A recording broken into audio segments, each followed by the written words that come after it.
ఘనంగా రాష్ట్ర అవతరణ సంబురాలు జూన్ 2న వేడుకలకు విస్తృతంగా ఏర్పాట్లు. గన్ పార్క్ వద్ద నివాళులు, తర్వాత పరేడ్ గ్రౌండ్కు సీఎం రాష్ట్ర గీతాన్ని ఆవిష్కరించాక ప్రసంగం. సాయంత్రం ట్యాంక్ బండ్పై ప్రత్యేక ఆకర్షణగా కార్నివాల్. ఏర్పాట్లపై ఉన్నతాధికారులతో రివ్యూ చేసిన సీఎస్ అంటూ ఘనంగా రాష్ట్ర అవతరణ దినోత్సవాలు. 10 సంవత్సరాలు పూర్తయిపోయింది.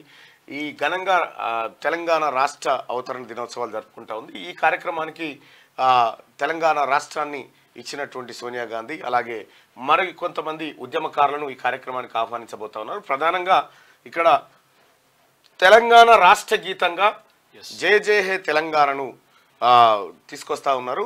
అది ముందు నుంచి ఉన్నప్పటికీ కేసీఆర్ దాన్ని పక్కకు పెట్టేటువంటి ప్రయత్నం చేసి ఇప్పుడు ఒరిజినల్ తెలంగాణ జాతీయ గీతంగా అది మనకు రాబోతా ఉంది. ఇక రెండోది ఏంటంటే ఎంబ్లమ్ని పూర్తిగా తెలంగాణ ఫ్లేవర్లోకి తీసుకురావాలని, అలాగే తెలంగాణ తల్లి విగ్రహంలో కూడా ఒక మార్పును తీసుకురావాలని.